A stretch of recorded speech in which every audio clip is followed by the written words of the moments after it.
RV travel with a newborn? Describe it in one word, Daniel. I'm putting him on the spot here. You are putting me on the spot. I didn't know it was coming. Worth it. That's 2 words. We've been traveling with our little human Dash now for 6 months. And I think my favorite thing that we've been asked is, why on earth would you possibly want to subject yourself to traveling in an RV with a newborn? Like our friend says, you did that to you. If you've been following along on our adventure for the last 6 months, you probably know why. We love this lifestyle. We love the freedom that's associated with it. And even though we've been a little bit sleep deprived, like Daniel said, it's totally been worth it.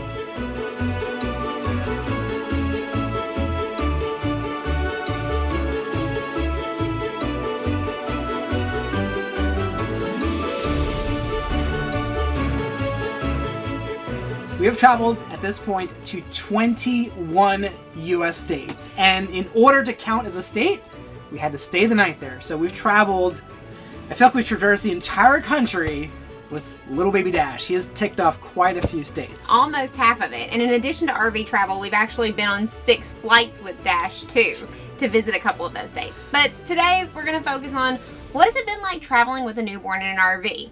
And to really get down into the dirty and the good questions, we asked on social media, what are the questions that you had? So the very first question, can a newborn travel in an RV? Yes, with some asterisks next to it. And the asterisks are, it does take a little bit of planning, there's no doubt. Way more planning than normal RV Way more traveling. planning. Wouldn't you say that some of the organizational stuff we did in advance probably helped with our travels? Yes. So I would say, especially when you think about traveling full time with a newborn, you're going to have to make some sacrifices that you wouldn't make in a sticks and bricks. For example, we had to get really selective about the baby items that we were going to bring with us. Dash does not have a never-ending amount of space. So, going overboard in clothes purchases and, all of the baby stuff. We even overbought knowing that we were going to have to live a really minimalist lifestyle. But I would really say, even though that was the case, I think that's also one of the big benefits of traveling with a newborn or doing any kind of lifestyle with a newborn in a minimalist or a small, tiny living space, is that it makes life a lot easier. It does. Don't you think some so, of those Dash? sacrifices were well worth it. For instance, we used to travel with e-bikes, and, of course, in the bed of the truck, it's very limited when it comes to space, so sacrifice the e-bikes, and in its place, we replace it with Dash's stroller. And then the next question that always comes up after you say, can a newborn travel in an RV, is when can a newborn travel in an RV? That's a good point. And I think that for us, the answer is always going to be when you're ready. For us, we decided that we would start traveling with Dash when he was about 6 weeks old. And whether or not that was a stretch or not, I don't know. I think the recommendation is around 2 months, but we found out that about the 6-week point, you can get his second round of vaccinations.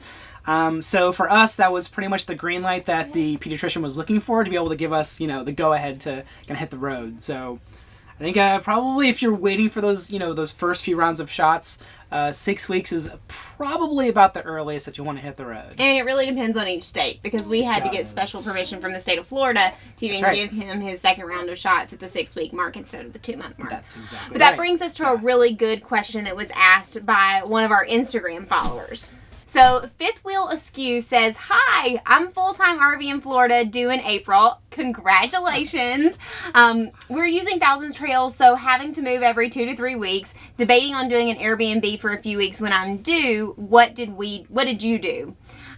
So for us, we had a little bit of a complication during my pregnancy, and I had placenta previa, which meant we actually had to stop traveling 6 months into my, or well, not even 6 months. It was 20 weeks into my pregnancy that we found out, and that the doctors told us we had to stop. So what we did is we found a campground that was in St. Petersburg, Florida, which is one of our home bases, and we stayed from the 20-week mark to the point when I actually had Dash at the 38-week mark. That's true. In the same campground, and then continued to stay through that 6-week period. So we found a campground, we hunkered down there. That being said, because that's one of our home bases, my dad has a condo there too. So we had kind of the best of both worlds, being able to go and relax at my dad's condo and do laundry and all that kind of stuff and skip some of the typical RV life stuff when I was getting really close to popping. Yeah, but you know what? That being said, because we did document this, so you can definitely see the footage, the day Dash came and the day we headed out to the hospital, I mean, we were right here in the RV. So, you know, you don't necessarily need to be shacked up in a condo or anything like that. I mean, we were in the RV, you know, the day essentially that he was born. And I labored in the RV until basically a time when we had to go to the hospital. Exactly. I think one of the very, very important aspects is that we knew that we were within 20 minutes of a hospital, which was, you know, you need to know kind of where your campground is in relation to the closest hospital so that when the time comes, you know, you're ready and your bag's packed, you've got your go bag, you just hit the road. But I don't think we really would have, like, we didn't mind being in the RV during that time. Like, I don't think I would have specifically said, looking back, that I would go back and get an Airbnb versus being in the RV. Not really. No, it's not like the extra space, you know, added anything. I mean, you know, it's, I feel like like most RVs, it's just very, like, homey, and it's your space. Yeah. So I think there's that nice added to be element. Home, yeah. It is. Whereas with an Airbnb, you're in a new space. Similar to maybe the way you'd be in, like, maybe a birthing center, but with a birthing center, you're there for a specific reason. Whereas, you know, leading up to it, you might want to be at home and relax your environment, you know? Yeah, for sure. I think I definitely stayed more relaxed because I was at home. Yeah, so there's a calming aspect to basically staying in your own RV right up until the point where you're headed to the hospital. Yep. And then her next question is something that we get asked all the time too. Also, did you have room for a crib? Where does a baby sleep in an RV? I'm looking at all the options because our bedroom is small. So this is something we actually spent quite a bit of time looking into because there's so many options when it comes to making a safe place for a baby to sleep. There are sidecar options for your bed.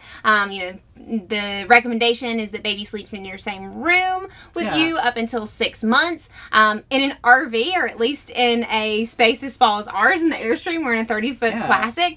It's pretty much all one room. So we at first looked at things that would actually fit in the back with our bed, but it's kind of a tight space. That being said, you talked to Marissa with Let's Junk More Journey, and who also was in an Airstream at the time, and they modified their bedroom area, so you said there was like... Yeah, they created a custom, like, sidecar for their Airstream. Okay. We decided that we were going to go with a bassinet solution, and similar as you can kind of see in the corner here, to where we have Dash's crib today, we put the bassinet there. We were still able to hear him, which worked great, but it gave us a little bit of separation from our bedroom, which we were really happy about, and it worked out fantastic. Now, the bassinet is a great solution until about the 6 month mark, and it's a really good space saver. It is. Once we were decided to, you know, move up from the bassinet, which is, like you said, around the 6 month mark, we knew we were going to move towards a crib. We didn't have room for a full size crib. Cribs come in two options. You've got the mini cribs, and then you've got the normal cribs that you've become accustomed to. The mini crib fits perfectly. Yeah. There's mattress manufacturers that specifically make mattresses for the mini crib, so we just sort of upgraded the mattress that even came with it. But overall, the mini crib has been a great solution. He has plenty of room to stretch out versus like the bassinet. It sort of gets a little snug around the 5 to 6 month mark. So thus far, you know, with the mini crib, it's been great. And honestly, it doesn't take up as much room as you would think.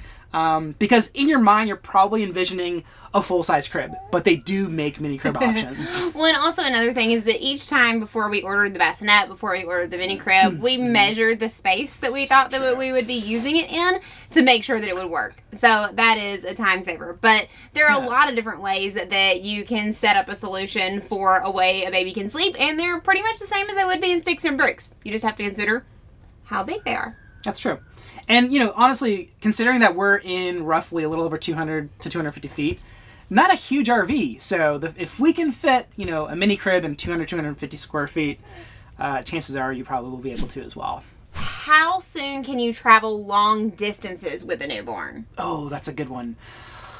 Oh, my goodness. So let me just start by saying that we are very ambitious with our travel plans, and we always have been. Similar to when we first started RVing, I think there's a learning curve, and sometimes lessons just need to get beat into us because we are hard-headed a little bit.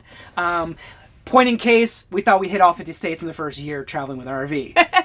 If you're listening, that's overly ambitious and a little bit cray-cray. Especially if you've done any RV. If you've done any insane. Yeah, exactly. So we had a plan already in place before Dash was born to head up to an Airstream rally in Maine.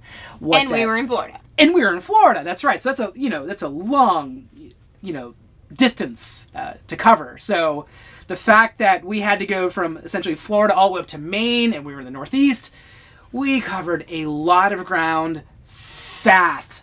Thus, the 21 states that we've covered. And that's also why we left at the 6-week mark. If we didn't have that Airstream rally we were really excited about attending, we probably would have waited a little bit longer to leave, but we didn't want to make the trip quick. Because one of the things that you have to keep in mind with a newborn is, especially when they're really, really little, you're going to, not want them to be in that car seat for an extended period of time. They're going to want to eat every hour to 2 hours. True. It's really convenient when they're really little because they sleep so much more than they do at this age. So outside of just wanting to be really aware of that amount of time they're spending in the car seat, you have to plan your travel trips accordingly. Since we had such a long way to go, we had to really break it up to get there, but still not spend a whole lot of time in the car on any given day. Yeah, I think that, the biggest change for us when traveling with a newborn is that, pre-Dash, we were okay with traveling 4 to 6, and we've even had, days as long as 8 hours of travel. With a newborn that needs to eat constantly, no way. It's just not a thing. So, one thing you'll want to consider is, you'll want to map out your rest stops along the way, because you're just going to have to pull off. So if you're hitting like long lengths of road where there's no rest areas, just know that the baby is going to be losing it the entire time until you find a place to pull off. And that's miserable. So that's one of the reasons that we invested in the Garmin RV GPS. Yeah. Because it made it so much easier for us to find rest stops and plan those without it being a massive time investment to research it in advance. That's a great point. We used to use RV Life for RV navigation, and we've since switched to the Garmin RV solution. And it definitely has made a huge difference because we can see all of the rest areas in advance. Right, Dash? Is that how you feel about it, dude? What he's saying is that RV Life app was... right? Because he likes to know when the rest areas are coming up so he can eat. Right. Amy says, I've been curious, what do y'all do for a pediatrician? I know you travel back to Nashville and Florida a lot because family are there, but what about when he gets sick and is away from his usual pediatrician? I know some minute clinic places won't see a baby under a year old, so does that work? She says, Dash is adorable and I love how you incorporate him right into your usual travel selves. So I think there are two considerations here to consider, right, when it comes to pediatricians. One is, you're just mishaps or illnesses along the way. You're going to need a solution there. And then two, you're going to have your routine shots if that need to be performed at, certain intervals. So, Lauren, let's just start with maybe like the, occasional illness solution and things like that. Yep. So that was one of my biggest questions that I asked. And I reached out to some friends on Instagram who also have an Airstream with littles. Hey, dude, that's my necklace, not yours.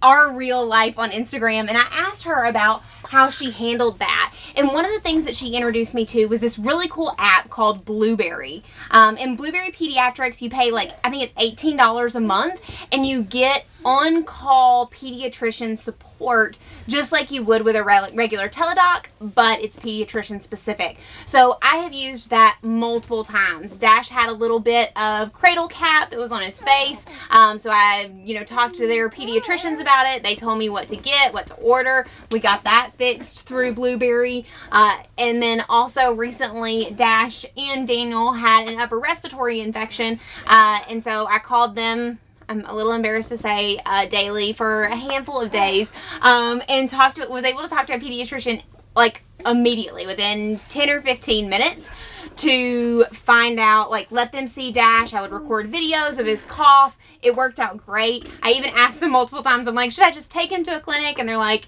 baby's colds take 10 to 14 days for them to get over unless he's doing X, Y, and Z. You're really just putting him at more risk taking him in. So I've absolutely loved that solution.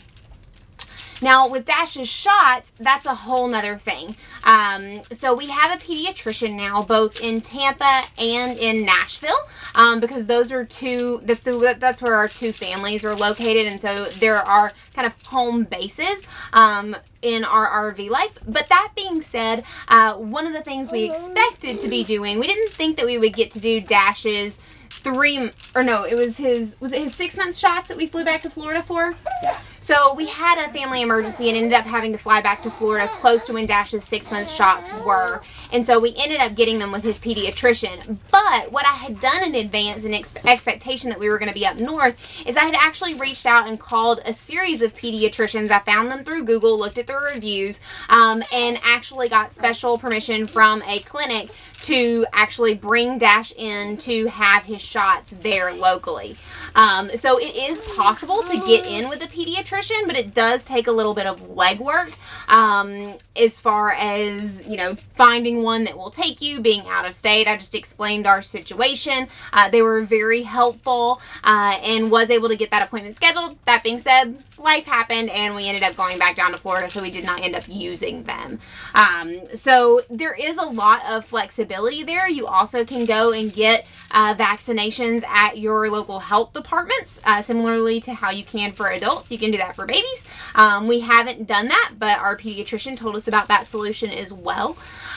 So far, how that has worked out for us has been really smooth.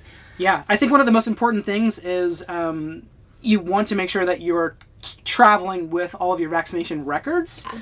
So we have a little binder where we keep, a copy of his birth certificate. That's another thing. You want to make sure that you have duplicates of their birth certificate, but also, having their vaccination records, on standby as well, so that no matter where you are in the country or maybe even the world, you have everything that you need with you.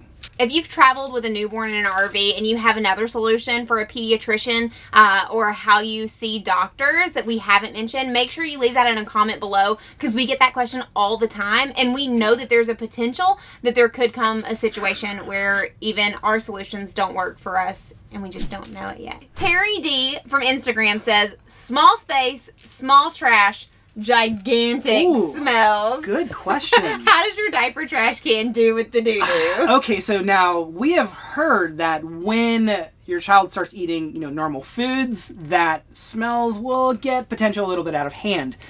Dash is the 7-month mark, and he's already starting to dabble with some normal foods. We haven't experienced any of that yet. Well, that diaper pail, when you open it, it does not smell pleasant anymore. That's true. You wait on Miles and just bring this on camera. So this is something that was recommended that we had on our, baby registry, but this is, what is this called, a Ubi? Mm-hmm. Yeah, so this is called the Ubi. You see this little, thing right here? Oh, don't do that. Everything goes in there. And then we close it. So this is absolutely not a sponsored product. We just really do like this product. And one of the reasons that we do is that it works. It does work. And also, unlike a lot of the diaper pails, it doesn't require you to buy their diaper or their bags. Yeah. So that's a really convenient RV life thing, because, getting a hold of a specific type of bag versus just using a regular trash can that you can get when you go do regular shopping is great. You don't want anything for a baby that you have to specifically order that you can't get on an Amazon or to your local grocery store. Well, that's true. Because one of the things, tricky. There is one thing that we use that is specific, that is Dash's diapers. I love Dash's diaper brand. Again, not something that's sponsored, but they're just really, really good quality. It's called Cotier. I think so. Cotier. Yeah, something like that. And they're really good quality, all organic, the whole nine. Dash has never had a diaper rash. And so because of that, I'm a big fan of those. And so we ship those in typically to our campground a month in advance. And that's the only thing that we use that's we can't get at just any normal place. That's true. Yeah. Do you like the diaper too? Is that why you're jumping? Yeah. Yeah, that's a good point. Everything we mentioned in this video, you're getting completely unbiased reviews. If it's terrible, we've probably gotten rid of it by now. I'll let you take Which one this is one. this? It's from Kimberly. Kimberly says, how do you work full-time in such a small space with a baby? My husband and I love working remotely from our Airstream, but feel like we won't be able to continue now that we're about to have a baby. That's First, a very again, good question. Kimberly, congratulations. Y'all are going to have so much fun. But working remote is probably the number one most challenging part about having a baby on the road in an RV. It is, because a baby, especially in the first, well, so far at 7 months, they have a lot of needs. So one of the things that we definitely make sure that we're always doing is we try to coordinate our calendars accordingly. We just automatically assume that one of us needs to be with him at all times. So one of the things that we do is we don't overbook each other on our calendars. So for instance, if Lauren has a Zoom call with someone, I make sure that I don't book another Zoom call, that basically locks us both up during that time frame. Normally, under normal circumstances, if we both have a Zoom call or something along those lines, Lauren can take a call inside the Airstream and I typically can go outside and vice versa. But when you got a little guy, you definitely want to be particular about coordinating your calendars. So we can see each other's calendars. Sharing each other's calendars is very, very important. And also probably making sure that, he's fed throughout the day, especially maybe like before a long call. That's another thing. So if you are breastfeeding, I always tell her, like, if you know you have like a 2-hour run of meetings, don't leave him with me hungry. For the dad, it's not great to have a hungry baby and there's not much you can do if they're breastfeeding. So I always say, Lauren, top him off before you pass him over to Daddy-O. And then you can go about your meeting schedules. Well, and that brings up a really good point. So we made a little bit of a mistake early on. We gave Dash a bottle probably at like the 4-week mark. Yeah. And that was when we still had help. My mom was with us in Florida. And so he took it like a champ. And we thought, oh, no big deal. This works great. And then because we're with Dash all the time, we didn't give him another bottle until, I don't know, maybe the 3-month mark. Yeah. And at that point, he hated it. This is my advice to the dads watching, because I know there's a couple of you that are watching this video. Make sure you're spending some quality time with the bottle and with your baby. We did not do that, and now we will with number 2. We will with number 2. You would think if I were giving Dash a bottle that I was like murdering him. He's like, "Wah!" He's not down for the bottle. So. And it makes it even harder, especially if you're gonna work remote and you're trying to tag team it as a team of 2 and you're not gonna be around family. When he has to be with me to feed, it's hard.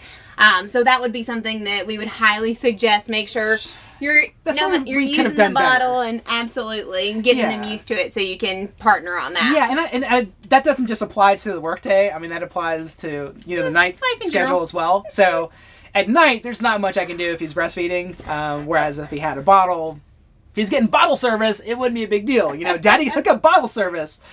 But not so much together. Not so much anymore. Yeah. I think the other thing that I would note about working remote is that we're really blessed. So we own our own company. We have a marketing communications firm, and because of that, we have a lot more flexibility than your average job. So, for example, there are tons of calls with our internal team that Dash will join, and it's really no big deal. So, I would say with your work remote solution, if it isn't something that offers flexibility, it's challenging. I would say that one of the advantages to the way we traveled is that we strategically made sure that we stopped along our route to visit family. Yeah. Family is great. So we knew that when we got to Nashville, Lauren's mom would be there to help out a little bit, and that allowed us to catch up on a ton of work that,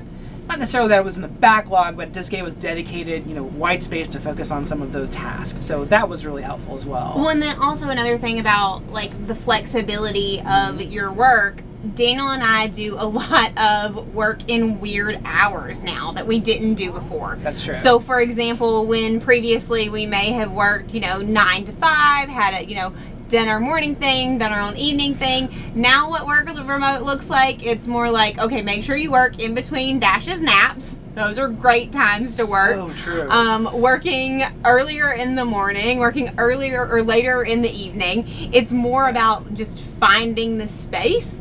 And when we say we have a communications firm, it's not like it's just me and Daniel. We have a team of people who rely on us to get things done and in a timely fashion. So it's not like we can just be all sorts of crazy flexible, but the ability to, work in odd hours and, have Dash join us for calls when, we've got something going on or he just needs a little bit of extra attention is totally fine. Yeah, I mean, it depends obviously on your job, but you'd be shocked at how comfortable people have become with just seeing like kids and dogs and cats on Zoom calls.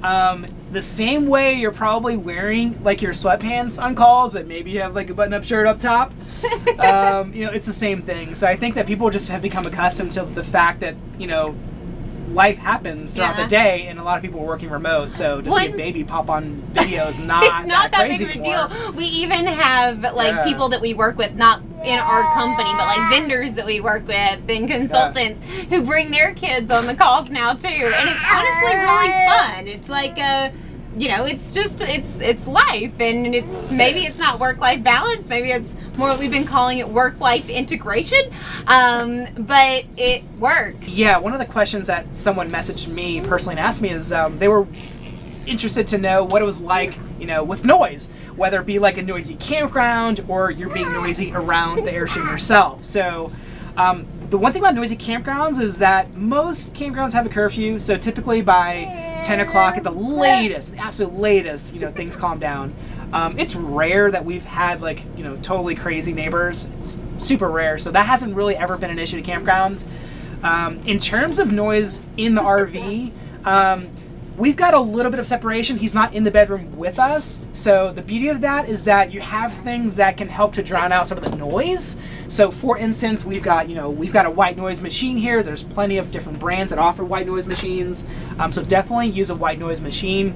Kids love that. Can you grab me a whammy? Of course, yeah. Beyond the white noise machine, honestly, if you have an RV, you know that all the air conditioners on here are just loud. I mean, they all are. So air conditioners also act sort of as a white noise machine at night. So one of the beautiful things about that is that he could be here in the crib in the front section, we could be in the back there and watching TV, and it would not disturb him whatsoever. So you still have a little bit of normalcy throughout the day, because he's in a completely, not completely separate, but far enough away to where the noise is not a consideration that much. I'm not saying you should blast a surround sound or anything, because you're gonna pay the price for that if you do that. Definitely pay the price, but you might want to dim the volume down just a little bit when you're watching some TV or movies. Okay, so if we were to do it all over again, what are some things you may do differently? Oh, that's an easy one. Yeah. So I think that the amount of flexibility that you need to have and be comfortable with traveling with a newborn in an RV is another level. If you haven't noticed, he's a little bit of everywhere. So, and he's not even walking yet, although that looks like that's coming soon. Yeah. So I think that just knowing that, one of the things that we're doing in the new year is we're continuing to travel with Dash, and I think I would have loved for us to have done earlier during our travel adventures, was simply to slow down even more. We thought that slowing down 2 weeks per spot would be so much, because we were previously doing a week at a time, but it really hasn't been enough. We did our first full month in Nashville, which is our plan for the new year, to do a minimum of a month wherever we are, and that month flew by. There's just so much that changes with having a baby every single day. Whether it's, his newest tooth that's coming in, or his ability to, babble or make this noise or that, and it just, time flies. Yeah. And because of that, there's so much more that you want to just sit back and enjoy the moment of, that if you don't stay for an extended period of time wherever you are, you're really not going to end up doing much. I mean, we had some states where we didn't even really go out and Wanderlocal at all, because we just wanted to sit in the yard and play with Dash and toys. So I really wish we would have slowed down a little bit more to start, because I think we would have gotten to enjoy more of the places that we were seeing. And at the end of the day, when it comes to RV travel, the purpose isn't to keep traveling or to be on the road 24/7. No one gets into this lifestyle because they want to live on the interstate. We get into this lifestyle because we want to see more and experience more and have a lifestyle of freedom. And there's really no rush. And I feel like we rushed it in advance, or when we first started. There were so many comments of people that told us, you're going to have to stop RVing. You're going to have to finally settle down and get a house. Babies aren't adaptable when it comes to travel. The reality is, none of that is true. Dash has adapted so well to travel. You have to consider this. This is the only life he's ever known, traveling. So he is, the first flight, sure. Was it tricky? Absolutely. Was it tricky for him? No, it was tricky for us. It was tricky for us. So much crap. So much crap, right? And the idea is that, babies are adaptable. Yeah. Parents have to be adaptable as well. We brought so much crap on our first flight. The second flight, we got so much better. We minimized the stuff that we were bringing. But, he's been on flights. We take him out to dinner routinely. And sometimes they're nice restaurants. He has been absolutely an angel. He might do a little bit of but that's about it. Teething. Yeah, but that's about it. He's not screaming top his lungs, and he's become accustomed to traveling full time. So it is totally doable. Don't let anybody talk you out of it. I think that was one of the things that, people were trying to talk us out of traveling with a newborn. And, that's the advice that I would give. I would pay forward. Don't let anybody talk you out of doing this. This is a lifestyle you want to live. Despite having a newborn on the way, it doesn't change anything. Just adapt to those changes. It changes a lot, but if you can adapt, it's a blast. We absolutely loved it. It is. I think that, we found a way to incorporate him more into our lifestyle. There are people that just sort of, they build everything around that child, and the world just completely evolves around that child. We found a way to sort of incorporate him into our lifestyle, and that wasn't ever how we wanted to do it. That's exactly right. And that's fine. Yeah. So because of that, that's exactly right. So because of that, I think that he's learning. He's seeing mommy and daddy do some amazing things, and hopefully he'll be inspired to do some amazing things when he gets older too, right? So if you have any other specific questions about RV life with a newborn, leave them in the comments below. We love to respond and engage with with you guys in the community, so we're happy to answer them there. Or of course, you can always connect with us on Facebook, Instagram, or in our YouTube community page. All you have to do is subscribe. So to do that, you just jump on the home page of our YouTube channel at youtube.com/Wanderlocal. Click that big subscribe button, hit the bell, ding-a-ding-a-ding, right, Dash? Yeah. And join our family. But until next week, my friend, make sure you wander local. With a baby or without, totally fine. It's good for the soul.